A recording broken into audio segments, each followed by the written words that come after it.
Hey everybody, Pastor Greg here. I'm excited about life, and I know that you are too, because life is so good and it keeps getting better all the time. On behalf of myself, Pastor Yolanda, and the CSC family, we want to wish you a happy new year, a happy 2018. We've already dubbed it the year of big dreams, and we know it will be. We know that we will succeed. We know that we will receive all of our dreams. There's so many wonderful things that are happening already in 2018 at CSC, and I want to make sure that you know about it. The first thing is our plant-based adventure. We have something exciting happening called the 30-day PBA. If you're interested in starting a healthy lifestyle, if you're interested in doing something new in the new year and changing the way you eat so that you change how you feel in your body and how you feel in your mind, you want to join us for the 30-day PBA. It's really easy to sign up. It launches and starts next Sunday, January 14th. Go to this link. You'll see it here on the screen, celebrationsc.org/30-day PBA. We've also begun last week our month of daily prayer, Monday through Friday. We're going to be praying every day, led by myself, Pastor Yolanda, and the prayer champions. And so you can look at this graphic here. It gives you all the information. And if you notice, there's also a playback number. So that means every prayer, you can go back and listen to it at any time, 24/7. All you do is call that playback number. It'll ask you for the meeting ID. That's the access code that you see there. You don't need a reference number. It will take you into the prayer, and you'll get to hear each prayer. It'll just keep playing each prayer from the week. Finally, I launched and announced last Friday my new extension of the 90 Days to Greatness program. I've decided to create a full year of greatness, and that starts on January 15th with the Master Manifestor program. It's a 12-week study of the science of mind. We're going to be doing some wonderful things and manifesting the life of our dreams, but specifically we're going to be looking at how do we manifest a specific amount of money in 12 weeks using the principles of the science of mind, also using The Strangest Secret by Earl Nightingale, and principles from Think and Grow Rich. If you're interested, you can go to the website, celebrationsc.org/90DTG. As I said, there's so many wonderful things happening. We've already started this year out with a bang. We have a new series, Hustle and Flow. Let's get into today's message. Yes. We know the principle that the universe is responding to us. So often we try to live life from the outside in, but life is lived from the inside out. And when you understand that the universe is responding to you, it's responding to your expectation. And you have the ability to expect whatever you want. But if you don't expect it, you can never have it. Never, ever, ever, ever. And so this is why we must expect the good. And I love this. This song was inspired by Ernest Holmes in The Science of Mind. And he says, one alone in consciousness with the divine constitutes a complete majority. That means that you don't need the rest of the world to expect it with you. You only need to know that God has already co-signed what it is that you want, what it is that you want to be, what it is that you want to do, what it is that you want to have. That constitutes a complete majority. Oh my goodness. Well, Happy New Year again to everyone. Hey everybody that's streaming with us on Facebook. So good to be with you all. So you've heard the synopsis for this series this month, Hustle and Flow. Pastor Yolanda and I are very excited about this series. And so as we begin today, I was reminded of something. I couldn't remember which year. It had to be probably 98 or 99. It was one of my first real jobs. I was living in Philly at the time, and I was working for a newspaper company, Montgomery Newspapers. This was the beginning of my career in IT and publishing. And something that happened when I was working for this company was we came to work one day, and there was this book on everyone's desk. And we were told that it was required reading. We were told that there was some restructuring that was happening in the organization, and all of us were required to read this book. We were going to be broken up into little groups to discuss what we read, and then there was going to be a large meeting with all employees talking about how this book would impact the organization. And the name of that book was Reengineering the Corporation. And at the time, because this was the late 90s, again, 98, 99, one of the things that corporations were really thinking about and looking at was how can we be successful moving into the 21st century? Knowing that things were already moving pretty fast, and we were in the dot-com age. We hadn't experienced the bubble yet, and so there were a lot of things happening. Of course, this wasn't the age of Twitter or Facebook or any of those things, but we knew that as we were moving into this new century, so many new technologies and ways of being and ways of connecting and ways of communicating were coming online. And so how does that impact a company, and how does that allow an organization or a corporation succeed in this new environment. And so in Montgomery newspaper specifically, the management structure was shifted, the way information flowed and communication was shifted, and even some departments were dissolved, new departments were created, and every department was impacted. And so as that moment came back to my mind, I said that would be a perfect title for today's message. Reengineering the corporation. And the reason why I say that is because I believe that each and every one of us runs and owns a corporation. That corporation is your thought system. And if you want to succeed in 2018, if you want to live the year of big dreams, it requires that your corporation is running in a certain and very specific way. It requires that your thought system is moving and running in a very specific way. So we recognize that as we're moving into this new year and preparing to succeed and to win and to achieve our dreams, that we must optimize our thought system or change our corporate culture. Yes, yes? Yes. And so as I thought about that, I went to Instagram, because I see a lot of thought systems on Instagram that don't actually align with what we know to be true. It doesn't align with the affirmations that we speak. And just briefly, I found a few thought systems that I found problematic. I found one meme that said, "What comes easy won't last long. What lasts long won't come easy." Somebody needs to re-engineer their corporation. I read another meme that said, "The cost of success, late nights, early mornings, very few friends, being misunderstood, feeling overwhelmed, questioning your sanity, being your own cheerleader, but guess what? Don't give up, it's worth it." Now, I mean, I read that, that sounds like a very sad life. That nothing is exciting about that. If that's what success requires, right? This is a thought system that needs to be re-engineered. And then I read another that said, "The struggle you're in today is developing the strength you need tomorrow." Now, when I look at a post like this, I call these posts fake deep. And the reason why they're fake deep, this is no judgment, but the reason why I call it fake deep is because they almost sound good, right? Like when you first heard it, it was like, yeah, no, right. What comes easy won't last long. What lasts long? Yeah, that's true. But then let's think about it. Do you want your life to be hard? No. Right. So if what comes easy is the bad stuff, then we have a disconnect, right? Or you know, the idea of the cost of success. And so many people believe this. Oh, in order for me to be successful, people have to misunderstand me. I have to have very few friends. I have to be alone. I have to feel overwhelmed. I have to question my sanity. That's what's required in order for me to be successful. That's the cost. There is no cost. Yes. There is no cost. I love, and we shared this a few weeks ago when you think about in A Course in Miracles, it says the only sacrifice that we're asked to make is the sacrifice of fear. The cost of success is to let go of fear. That's the only thing you got to pay. Oh my goodness, right?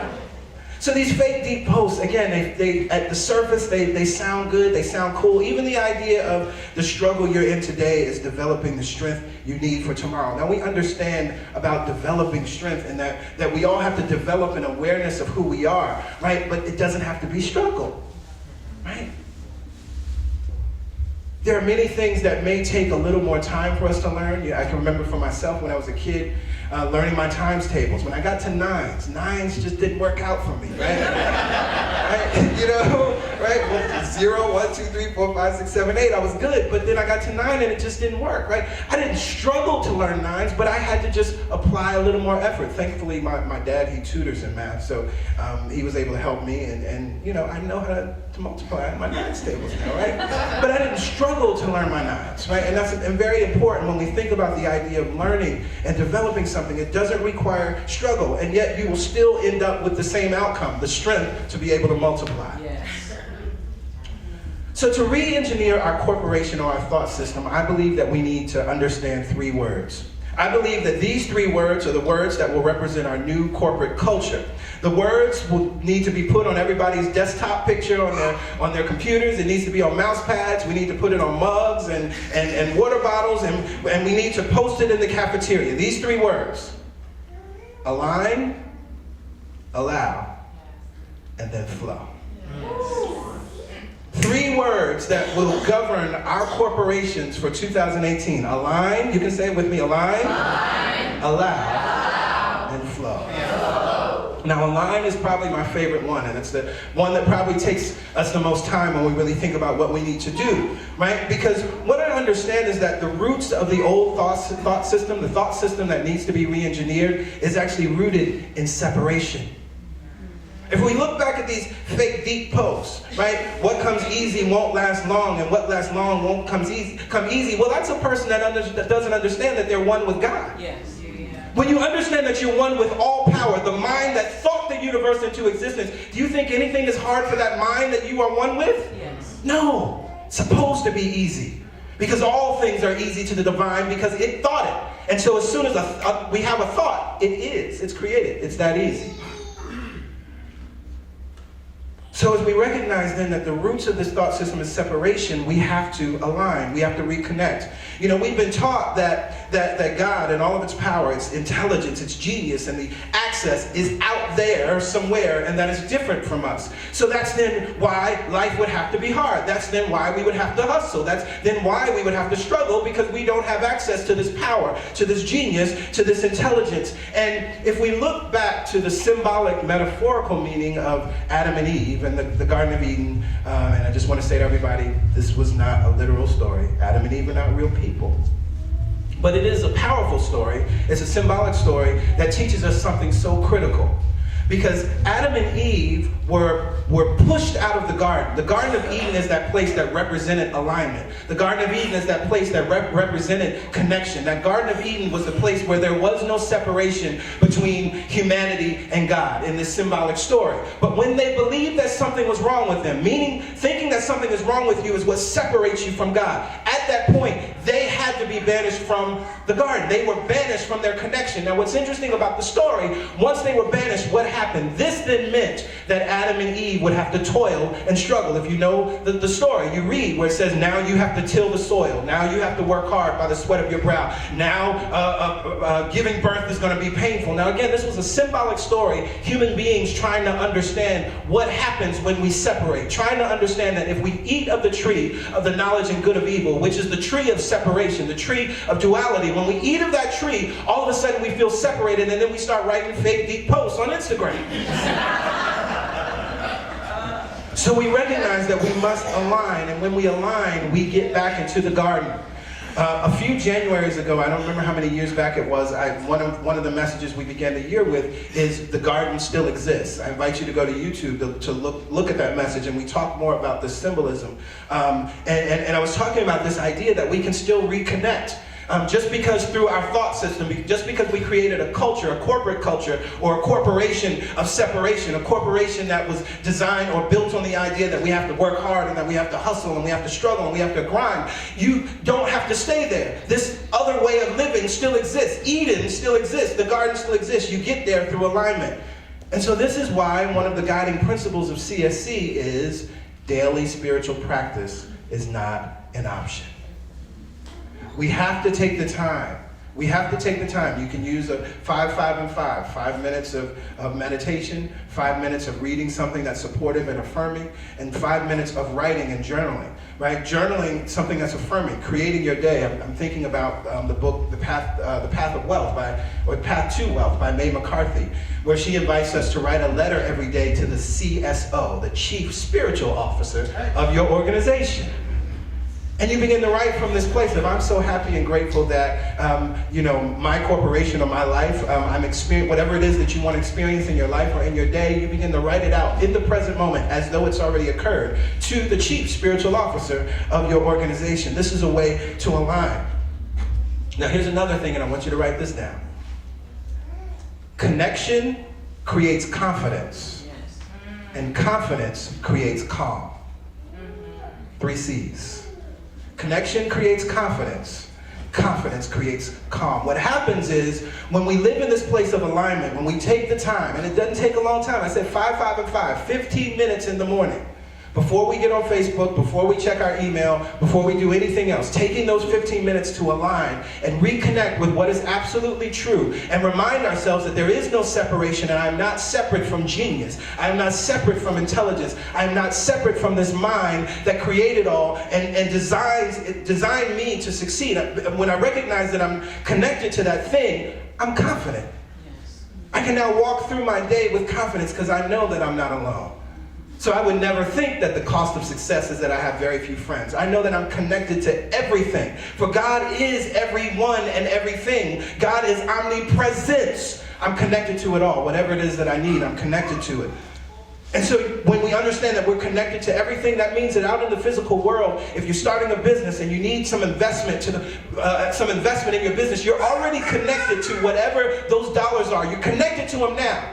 Because if God is everyone and everything, and you are a part of that, you are one with that thing. Whatever it is that you're seeking, if it's an idea that you need, you begin to affirm, I'm one with the idea that I'm seeking right now. If it's a solution, I'm one with the solution that I'm seeking right now. If it's an invention, I'm one with the invention that I'm seeking or that I need right now. Connection creates confidence. Confidence creates calm. And what's beautiful about that calm, see, then that's the vibration that you're out in the world with, and then the universe is responding to that vibration. So foolishness can't show up in your life. And even when it does, you look at it and say, foolishness be gone. Because you're in this place of calm. You're not in this place of freaking out. This is what I love about meditation, and I love hearing, particularly when I hear teenagers talk about it, and specifically teenagers that have learned the Transcendental Meditation technique. I've heard so many teenagers talk about the fact that, they would get in fights and, they were kind of just rowdy and doing what we think teenagers do in school. But they spend some time in meditation and begin to practice this beautiful technique, and they find that calm that's there, they can feel the urge or the thought to do what they would usually do, but then they look at it and say, nah. And they just put it down.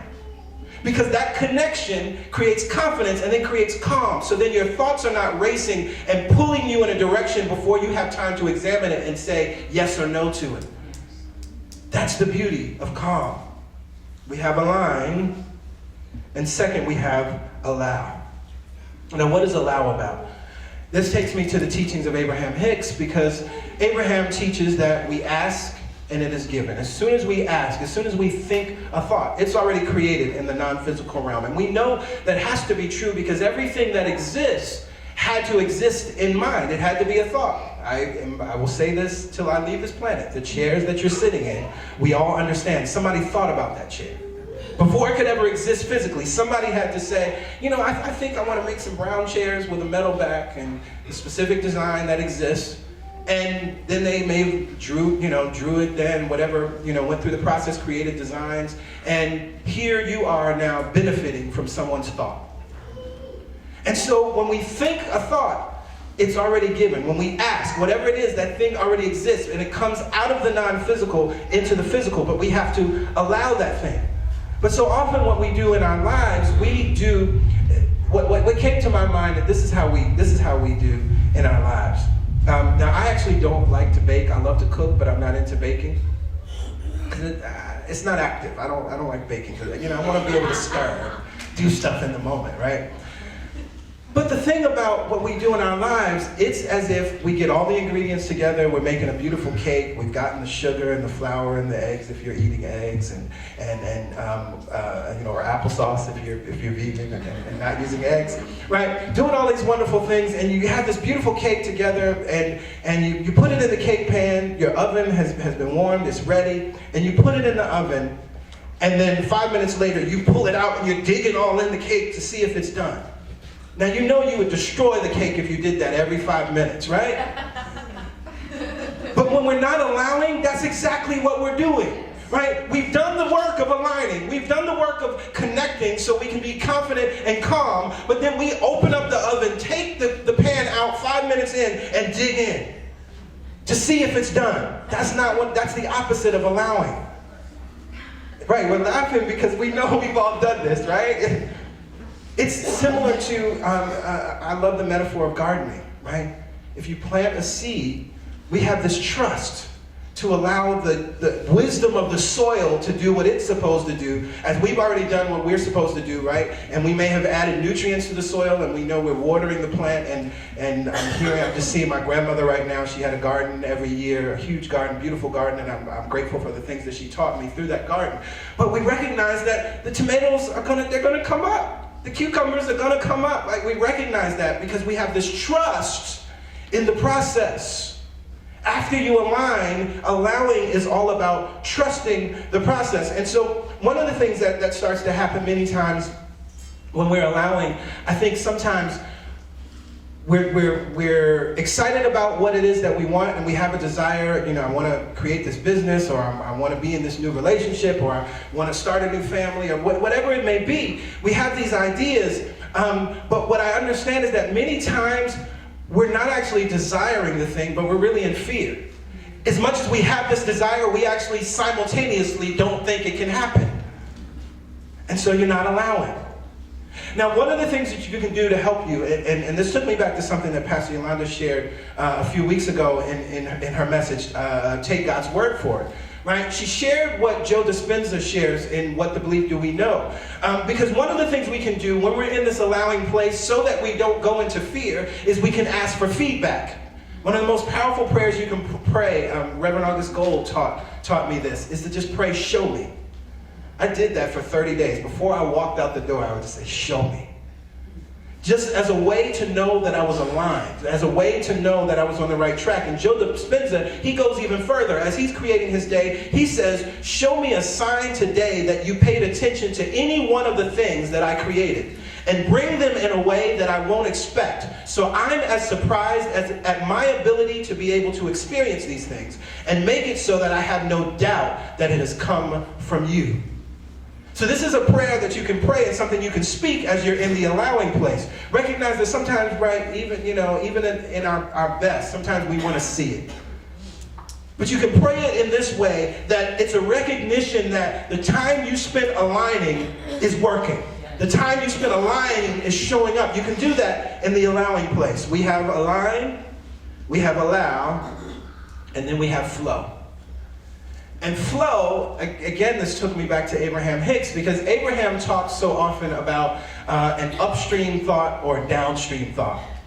And in the text, The Astonishing Power of Emotions, I think this was the first time that Abraham began to use this idea of upstream and downstream. They talk about thinking about if you had a canoe, and you're coming up to a river, and you put this canoe in the river, but instead of putting it going towards the way that the current is moving, you put it against the current. And Abraham says, and we ask, what do you think about turning your canoe downstream and going with the current? And most people reply, turn downstream? Oh, that just seems lazy. See, now this already takes us back to that first meme, right? We think that it's being lazy to allow ease in our life, right? And there's a whole story, there's a whole consciousness around this idea of laziness, not being godliness even, but also that laziness will not get you what you want. And so again, they respond, oh, that seems lazy.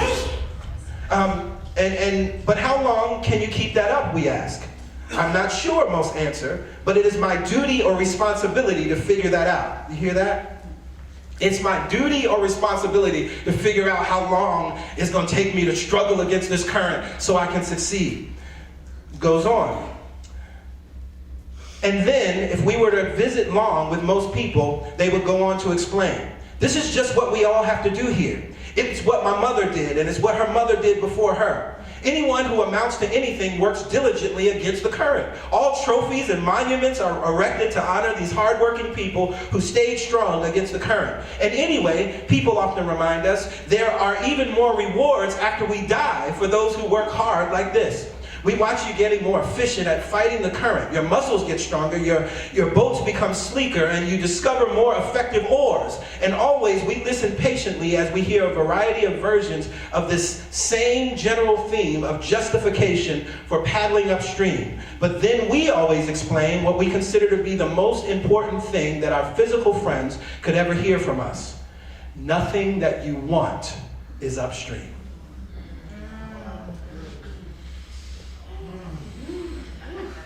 Everything that you want is downstream. It's with the current. Now, as I was reading that, I was hearing something that Tony Robbins talks about. The idea that, this idea of hard work. And hard work is the way that we succeed. Do wealthy people work hard? Does a wealthy person, a multimillionaire, work as hard as a migrant worker? We all know that. So it tells us then that this idea of working hard does not necessarily get us what it is that we want. And for those that have succeeded, as we talked about we wrote in the synopsis, that success comes at a price. Like force, it always consumes. And so if you look at that person's life, there's a lot of broken relationships. There may be drug abuse, there may be alcohol abuse, and there's definitely burnout. There are heart issues, there are health issues. It's inevitable. It's the big trick of the ego, right? It's the big trick that leads us down this path, and then when we get there, it doesn't feel worth it, or when we get there, we don't even have the health to enjoy it. And so, in closing, I was reminded of something that happened a couple weeks ago. Pastor Yolanda and I, we were riding somewhere. I think we were dropping off some stuff in the van a couple weeks ago. And we passed this church, and I noticed the name of the church. I'm always noticing names of churches. And the name of this church was Jesus Never Fails Church of God. With God, all things are possible. That was the whole name of the church. And I was like, I said, wow, they're really clear, right? I mean, I said, that's an affirmation. Jesus never fails, and with God, all things are possible. Church of God. It's like, wow, they're really clear. And Pastor Yolanda said, yes. She said it would be like if in New Thought we named our church, Things Are Always Working Out For Me Spiritual Center. And I started to think about that, and I said, yeah, we could go on and on. All is well in my world, Center for Spiritual Living. The best is yet to come, Unity Center. Life is easy and effortless, International Spiritual Center. And so as I heard that and thought about that, what if we begin to name our corporations differently? What if we begin to name our corporations based on an affirmation? What if we take an affirmation, my income is constantly increasing? That's Inc. I am grateful for my healthy mind, healthy body, and healthy life. Everything in my life works now and forevermore. Those are Louise Hay affirmations, by the way. Love Louise Hay. So as we are recognizing that we're re-engineering our corporation, we have to align, we have to allow, and we have to flow. Flow means going downstream with the stream. Flow means we can get in the boat and kick our feet up because we know that the stream is actually God, this stream of well-being, which is only taking us to well-being. When we go against it, we're going against well-being. And when we have these three words, and we made this the mantra for our corporation, maybe it's time to even rename the corporation. Yes. And we rename it based on these affirmations. And no longer are we reading, celebrating, or writing fake deep memes, but we're now writing memes that others will retweet and repost. Things are always working out for me. My income is constantly increasing. I am grateful for my healthy mind, my healthy body, and my healthy life. With that, I invite everybody to stand.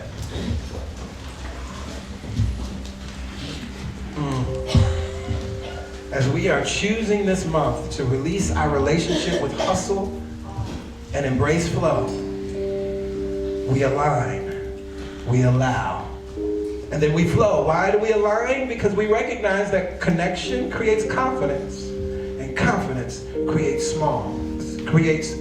calm, small. And we allow not like the baker that goes in and checks the muffins every 5 minutes, digging in the mix, not letting the process happen. We allow. And then what does flow look like? It means going with the stream instead of against it. Recognizing that nothing that we want is upstream. So Mother, Father, God, we are grateful and thankful right here and right now for this word. We are grateful and thankful to recognize and remember that we are the owners and the CEOs of our very own corporation, of our very own thought system. Right here and right now in this moment, we forgive ourselves and we set ourselves free for the old manifesto that we may have posted on the walls of our organization. We tear them down right now. Every piece of paper, every rule, every regulation, every bylaw that had anything to do with the old thought system, we put it in the fire and we let it burn right here and right now.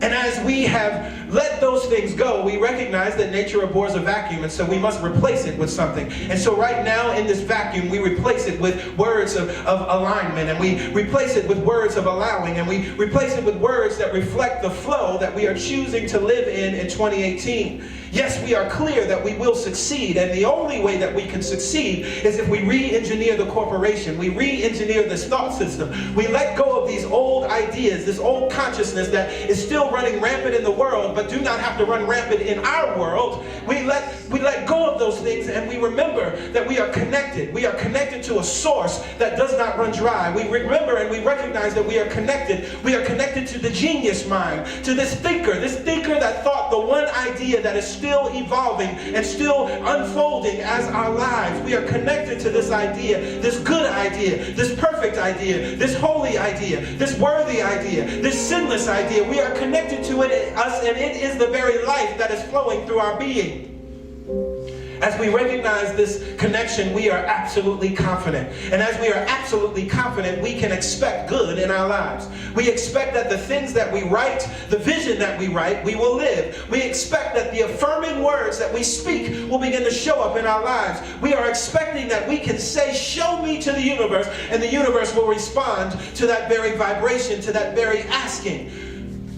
We are confident and we are calm. And because we are calm, we can live and flow in the flow. I am so grateful and thankful for these master metaphysicians that are here with me today and are listening within the sound of my voice, who have made a decision right here and right now to live in the flow, to live in allowing and live in alignment, because we recognize that that is the path to unprecedented success. And we recognize that that is the path that will allow us, by the demonstration of our lives, to teach others and inspire others and empower others to do the very same. For we recognize, just as our elder brother Jesus said, that we can do these things and greater things than these. So we say to our brothers and sisters who are looking at our lives and watching us demonstrate flow and watching us demonstrate allowing and watching us demonstrating alignment, we say, greater things than these can you do also, because you are looking at what I've done, and I am no better than you, I am no greater than you, I have simply re-engineered my corporation.